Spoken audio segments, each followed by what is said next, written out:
আমরা কি আসলে আর একা চিন্তা করি? এই খুব সাধারণ কিন্তু গভীর প্রশ্নটা দিয়েই ড বিষ্ণু গোস্বামীর লেখা the end of solo thinking বইটা শুরু করা যায়। চলুন আজ এই বইটার গভীরে একটু ঢোকা যাক আর বোঝার চেষ্টা করা যাক কিভাবে আর্টিফিশিয়াল ইন্টেলিজেন্স বা কৃত্রিম বুদ্ধিমত্তা আমাদের চিন্তার জগৎটাকে, মানে তার পুরো স্থাপত্যকেই একেবারে বদলে দিচ্ছে। বইটা শুরুই হচ্ছে একটা দারুণ শক্তিশালী উক্তি দিয়ে। ভাবুন তো একবার, যে ক্ষমতাটা এতদিন ধরে শুধু আমাদের মানে মানুষের ছিল, সেটা এখন আর একার নেই। আমাদের এই দীর্ঘ সময় ধরে যুক্তি দিয়ে চিন্তা করার যে ক্ষমতা, সেটা এখন কৃত্রিম মননের সাথে ভাগাভাগি হয়ে যাচ্ছে।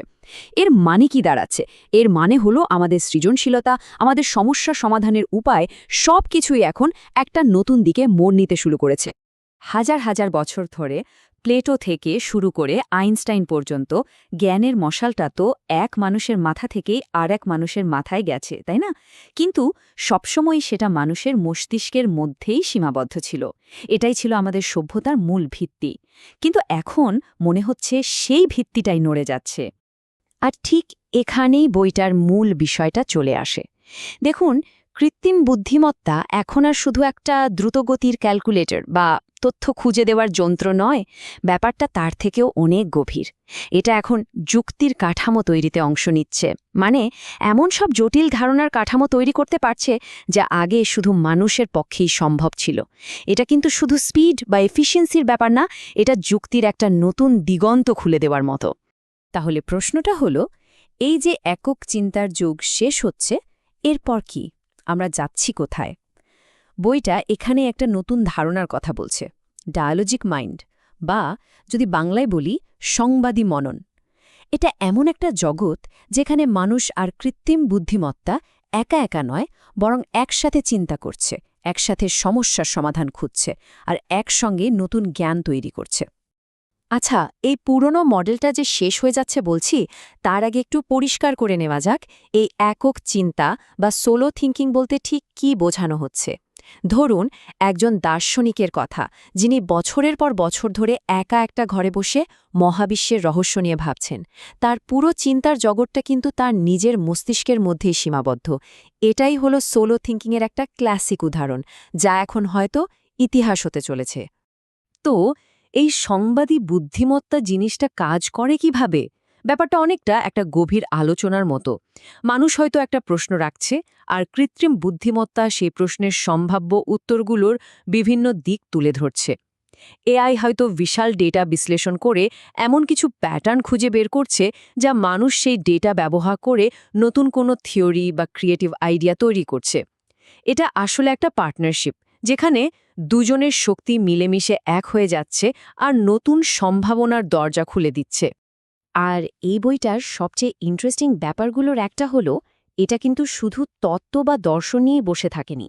একেবারে ফিজিক্সের মতো কঠিন বিষয় থেকে শুরু করে একটা দেশের এডুকেশন সিস্টেম কেন ফেল করছে সেই পর্যন্ত, মানে সব ক্ষেত্রে এই আইডিয়াটাকে পরীক্ষা করে দেখা হয়েছে। এটা থেকে বইটার বৌদ্ধিক গভীরতা আর উচ্চাকাঙ্ক্ষা দুটোই বোঝা যায়। যেমন ধরুন ফিজিক্সের কথাই ধরা যাক। বইটাতে সিমেট্রি বা প্রতিসাম্যের ধারণা নিয়ে আলোচনা করা হয়েছে। প্রকৃতিতে এত সিমেট্রি, এত সামঞ্জস্য কেন? এই যে একটা প্রশ্ন, এখানেই আর্টিফিশিয়াল ইন্টেলিজেন্সের ক্ষমতাটা কাজে লাগে। বিশাল ডেটা ঘেটে এমন সব সূক্ষ্ম প্যাটার্ন খুঁজে বের করতে পারে, যা খালি চোখে ধরা প্রায় অসম্ভব। এর ফলে সিমেট্রির পেছনের গভীর নিয়মগুলো হয়তো আমাদের কাছে আরও পরিষ্কার হয়ে উঠবে। আবার দেখুন আর একটা একদম অন্য ধরনের উদাহরণ। ভাবুন একটা খুব জটিল ডিবেট চলছে। কৃত্রিম বুদ্ধিমত্তা কি করতে পারে? ও পুরো আর্গুমেন্টটাকে একদম কঙ্কালের মতো করে ফেলতে পারে, মানে ভেঙে চুরে দেখতে পারে কোথায় যুক্তির কাঠামোটা দুর্বল।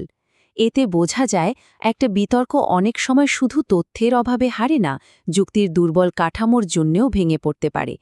বিষয়টা শুধু একাডেমিক আলোচনাতেও থেমে নেই, তারও প্রমাণ আছে। বইটাতে ভারতের শিক্ষা ব্যবস্থা নিয়েও একটা চ্যাপ্টার আছে, যেখানে দেখানো হয়েছে কিভাবে ভুল ইনসেন্টিভ আর পলিসির কারণে একটা দেশের পুরো জ্ঞানচর্চার পরিকাঠামোই দুর্বল হয়ে যেতে পারে। এটা আমাদের ভাবতে বাধ্য করে যে আর্টিফিশিয়াল ইন্টেলিজেন্স হয়তো আমাদের সামাজিক প্রতিষ্ঠানগুলোকে আরও ভালোভাবে বুঝতে ও উন্নত করতে সাহায্য করতে পারে। তো এই সব আলোচনা থেকে আমরা কোথায় এসে দাঁড়ালাম?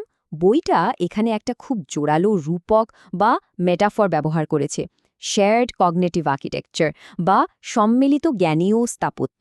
এটা আসলে আমাদের চিন্তাভাবনার জন্য একটা নতুন পরিবেশ, যা আমাদের পুরো প্রক্রিয়াটাকেই হয়তো চিরদিনের জন্য বদলে দিতে চলেছে। ব্যাপারটা একটু সহজ করে ভাবা যাক।